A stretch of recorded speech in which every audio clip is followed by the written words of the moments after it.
सास बहू का रिश्ता। निधि और उसकी सास के बीच हमेशा किसी न किसी बात पर अनबन छिड़ी ही रहती है, जिसके चलते दोनों कभी एक दूसरे को समझने और प्यार करने की कोशिश तक नहीं करती। अरे मेरे तो भाग ही फुट गए जो ऐसी बहू मिली। हाय, मेरी तो जिंदगी बर्बाद हो गई।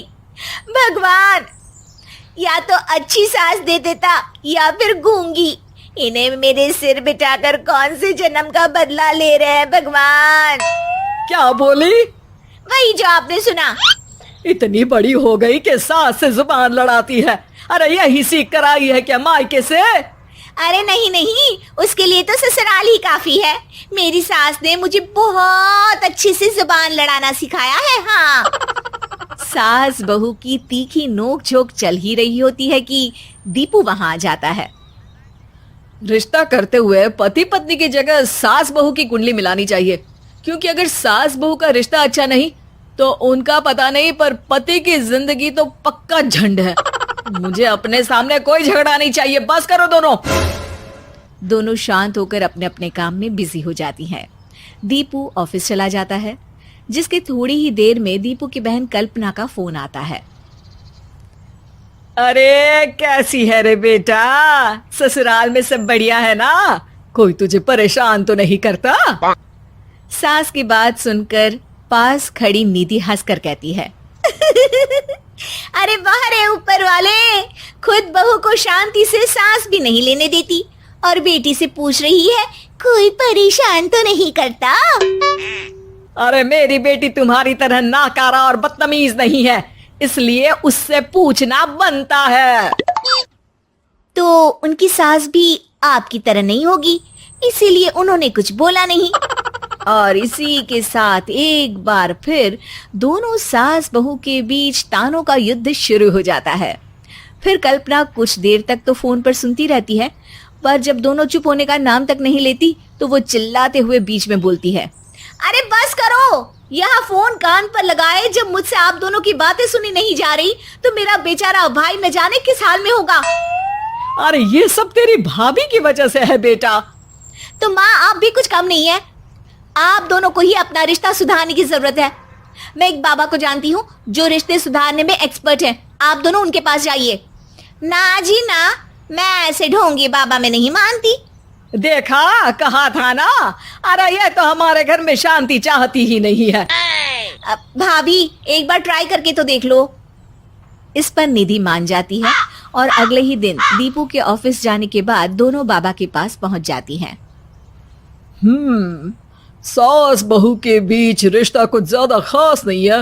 हर समय तू मैं चलती रहती है। हाँ जी हाँ, बिल्कुल सही। आप तो बहुत ज्ञानी है बाबा जी। तो उपाय सुनो।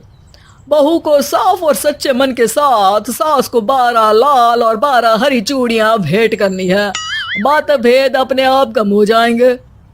बाबा का उपाय सुन अगले दिन निधि सास को चूड़ियां भेंट कर देती है, लेकिन इससे भी उन दोनों के बीच कुछ सही नहीं होता। अरे पक्का इसने ही किलस कर चूड़ियां दी होंगी, तभी कुछ नहीं हुआ। दोनों दोबारा बाबा के पास जाती हैं।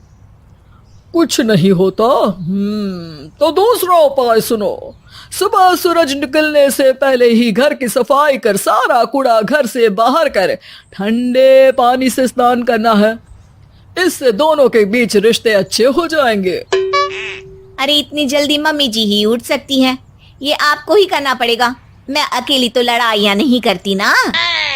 बाबा का उपाय मानते हुए अगली सुबह से सास जल्दी उठ सूरज निकलने से पहले घर की सफाई कर ठंडे पानी से नहाने लगती है। ये सब कुछ दिन तक चलता है, जिससे अभी भी दोनों के रिश्ते तो नहीं सुधरते, पर सास की तबीयत खराब होने लगती है। अब लगता है आपने मन से काम नहीं किया होगा, तभी तो रिश्ता वैसा का वैसा पड़ा है और तबीयत खराब हो गई। अरे सही कहती थी तुम। कल मुहा ढोंगी बाबा। देर आए पर दुरुस्त आए। चलो आराम करो आप।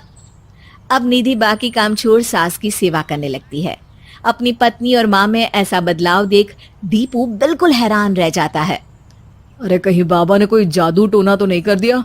मेरी माँ और पत्नी इतना घुल मिल कर तो नहीं रहती। ओहो, सरकाज़म। बस बस, अब जाओ और अपना काम खुद कर लो, मुझे मम्मी जी का ख्याल रखना है। निधि की बात सुन हैरान दीपू बस उन्हें देखता रह जाता है और निधि सास का ध्यान रखने में लगी रहती है। इसी तरह दिन बीतते हैं और निधि आधे से ज्यादा समय सास के साथ बिताने लगती है, जिस वजह से उन दोनों का रिश्ता पहले से अच्छा होने लगता है और वो एक दूसरे को समझने लगती है।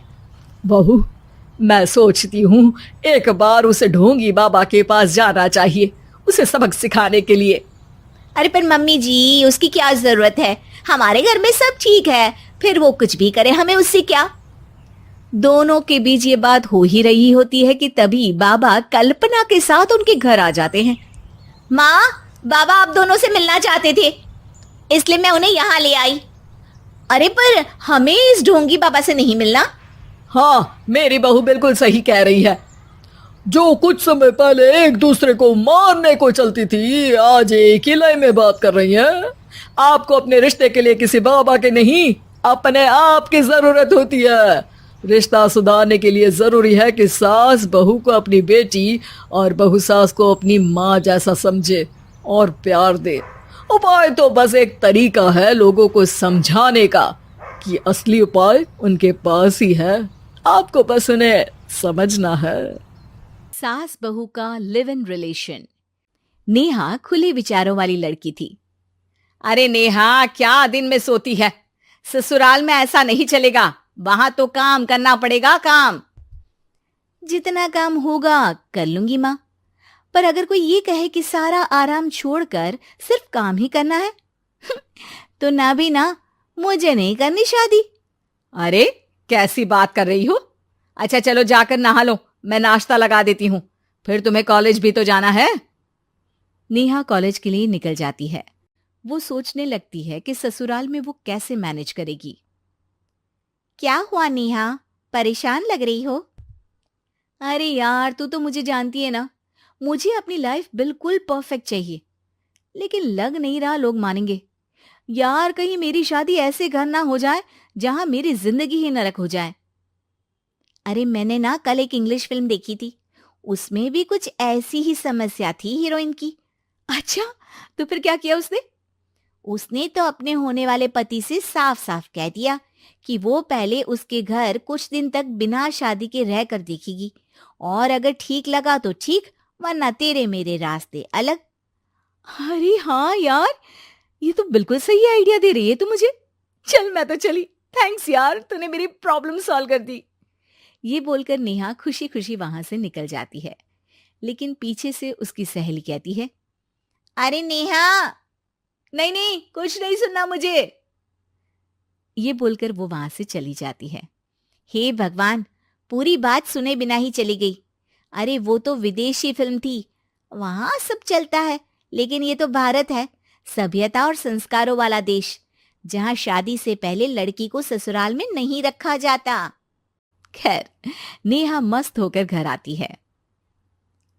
नेहा, कल तुझे लड़के वाले देखने आने वाले हैं, और हाँ, इस बार कोई बहाना नहीं चलेगा। हाँ हाँ, आने दो आने दो, मैं तैयार हूं शादी के लिए। अगले दिन लड़के वाले आते हैं, जहां लड़का कहता है, मुझे अकेले में लड़की से कुछ पूछना है। हाँ हाँ, क्यों नहीं बेटा, जाओ नेहा, घर तो दिखा दो इन्हें। नेहा भी खुश हो जाती है कि उसे मौका मिल गया है लड़के से अपनी शर्त रखने का। देखो, मुझे ना शादी से बहुत डर लगता है, पता नहीं कैसी लड़की आए, तालमेल बना पाए कि नहीं मेरे परिवार से। मैंने कई घरों में रोज का क्लेश होते देखा है। तुमने तो मेरे दिल की बात कर दी। मैं भी यही सोच रही थी कि भाई सास तो अच्छी होनी चाहिए, पति सपोर्ट करे ना करे, रहना तो पूरे दिन सास के साथ है। लेकिन मेरे पास ना इसके लिए एक बहुत अच्छा आइडिया है। अच्छा, कैसा आइडिया? क्यों ना शादी के पहले मैं कुछ दिनों तक तुम्हारे घर आकर रह लूं, तुम लोग मुझे समझ लेना, मैं तुम लोगों को समझ लूंगी, ठीक लगा तो शादी, वरना टाटा बाय बाय। क्यों? लड़के को नेहा की बात में दम लगता है। वो घर के सभी लोगों के सामने नेहा की बात रखता है। अरे पागल हो गई है क्या, ये कैसी शर्त है? अरे शादी से पहले मैं क्यों तुझे किसी और के घर भेजूंगी रहने? अरे लड़की के ख्याल तो 20 साल आगे के हैं, इतनी भी खुले विचारों वाली लड़की नहीं चाहिए हमें। अरे माँ, क्या बुरा और गलत बोल रही है ये? रहना तो हम दोनों का है ना। कल को कोई परेशानी आई तो तुम सब तो ये बोलकर निकल जाओगे कि जिंदगी तुम लोगों को ही निभानी है। तुम लोगों को जो करना है करो। तब क्या करूंगा बताओ? सबके समझाने पर वो लोग मान जाते हैं। वाह, मैं 2-3 दिनों में पैकिंग कर लूंगी, तो आकर मुझे ले जाना। और नेहा पहुंच जाती है विशाल के घर। आओ आओ, ये रहा तुम्हारा कमरा। इस घर में तुम एज अ गेस्ट रहो, लेकिन माँ तुम्हें बहू की तरह ही ट्रीट करेंगी और तुम भी उन्हें सास की तरह ही रखना। बस फिर क्या था, शुरू हो जाता है लिव इन सास बहू का ड्रामा। अरे चाय तो बना दे बहू। जी सासू माँ, अभी लाई। नेहा चाय लेकर आती है कि बस चाय लेकर आई हो, इसके साथ पकोड़े भी ले आती। लेकिन आपने तो बताया ही नहीं कि आपको चाय के साथ पकोड़े भी चाहिए। हाँ हाँ, अब तो पता चल गया ना। रात को खाना खाने के बाद नेहा किचन में खटर पटर कर रही होती है। क्या हो रहा है वहां नेहा? माँ जी, मैं ना रात को अदरक वाली चाय पीकर सोती हूँ, ये मेरी आदत है। अच्छा, तो जरा मेरे लिए भी बना देना। दोनों सास बहू रात को चाय पीती हैं।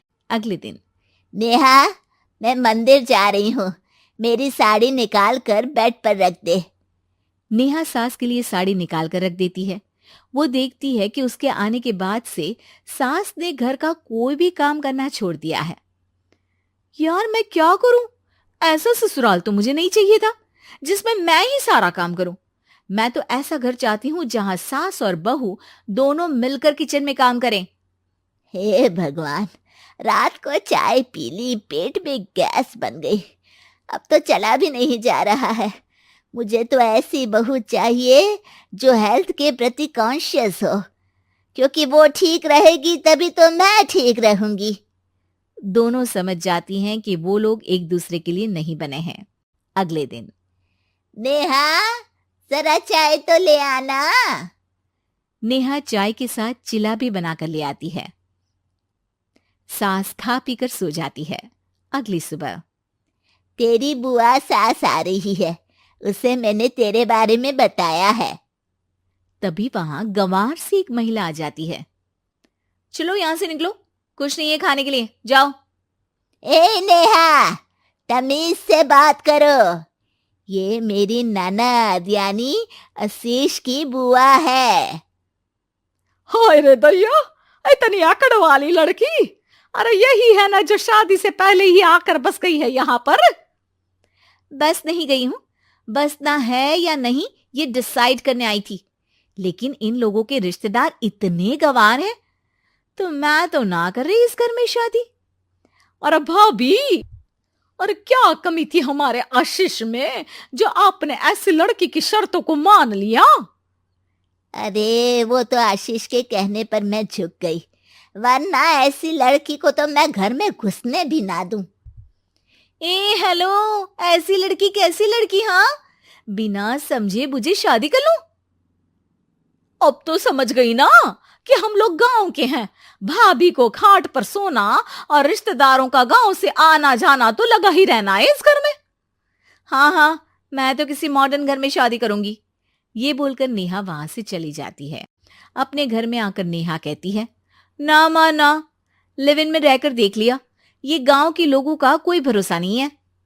खैर, नेहा की शादी एक मॉडर्न घर में हो जाती है, जहां सास कहती हैं, हे नेहा, मैं टेनिस खेलने जा रही हूं, आओ तो जूस बनाकर रखना, और हाँ, वॉलनट्स और ओट्स भी बना लेना। जी माँ। माँ मॉम बोलो डार्लिंग, माँ इज ओल्ड फैशन। बेचारी नेहा सर पर हाथ रख लेती है। हे भगवान, ये सास तो सास ही होती है, गांव की हो या शहर की।